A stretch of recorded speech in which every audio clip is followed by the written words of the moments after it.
We carry our language, our stories, our ceremonies, and traditions with us wherever we go. And as Brock Pitawanakwat explains, as urban Nishnabeg, our ancestral legacy is to reconnect with the landscape and live honorably and sustainably wherever we reside. Gregory Kahete explains education is, at its essence, learning about life through participation and relationship in community, including not only people, but plants, animals, and the whole of creation. Until 1951, Indigenous people attending university were required to give up their First Nation status. The failure of settler education of Indigenous people can be understood as a success of Indigenous resistance to cultural, spiritual, and psychological genocide. Indigenous people at York are part of the resistance movement and working together to transform the university. Telling and retelling stories of our relationship with land and each other, we learn to know ourselves and ourselves in relationship with each other, family, community, and all of creation. Indigenous people had their own economies and political systems and legal systems before settlers came. Why can't we imagine a future that's more aligned with, how my ancestors did things? Or even, there's histories of people sharing the commons in Europe and different ways of living with each other and in relation to the earth.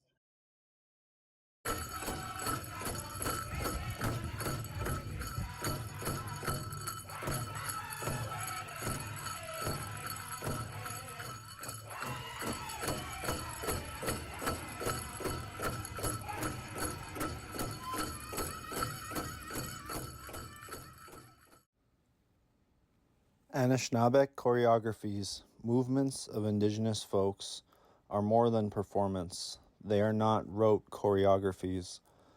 The grammars and articulations of our movements continue to be framed by theory and languages that are not rooted within Anishinaabewin. They are not our own. The Mekon's Mobile Movement Lab is a project created to find that language, which in turn might assist others in articulating and centering their own lived, learned praxis as Anishinaabeg. We build the door wide to welcome. We welcome the stranger to our fire at the edge of the woods, with good heart and good mind, with good heart and good mind, with good heart and good mind, we build a strong fire. Well, Sagon. Teho Dr. Dado ni wak sanoda Jeremy Green yung gets. Waganyak kehaga. Waga tahiwani dana go tege ni di wageno. Nuk nua o swega gidero. We can speak our language anywhere. Anishinaabe culture is focused on how we do things, so I am wondering how a teacher might undertake digital media production in Anishinaabe way. What does it even mean to teach one of the most modern technical fields that is constantly changing in an Indigenous way, and how might it preserve and build up culture through its people and their cultural products?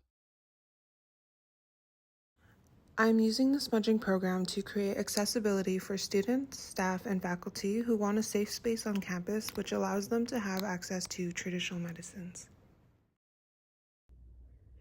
Undergraduate student Leo Manning works at the Center for Indigenous Student Services. His positive attitude is infectious, and as Leo says, I want to be a part of positive change at York. I see there is real promise, and for me, York is making progress. Through cultural reclamation, decolonizing education, and reconciliation, we can melt these chains that once bound Indigenous cultures and peoples.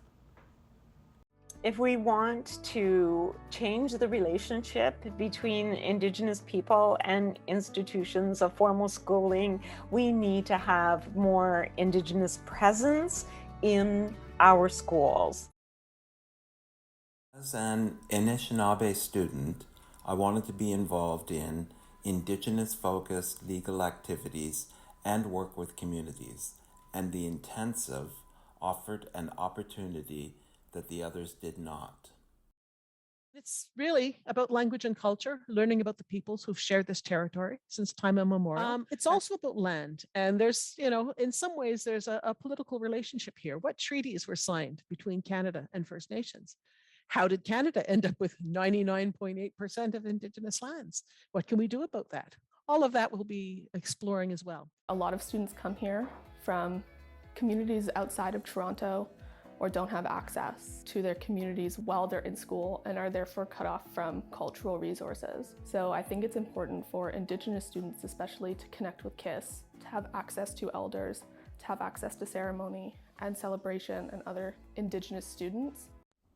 Located on the third floor of York Lanes, the Center for Indigenous Knowledges and Languages fosters a thriving Indigenous research community. It provides much-needed support to an emerging group of Indigenous scholars, including faculty researchers, postdoctoral fellows, graduate and undergraduate students. We bring our experiences and perspectives, our languages, cultural practices, and our knowledges to the university. In doing so, we are taking and making interconnected pathways to achieving Indigenous presence.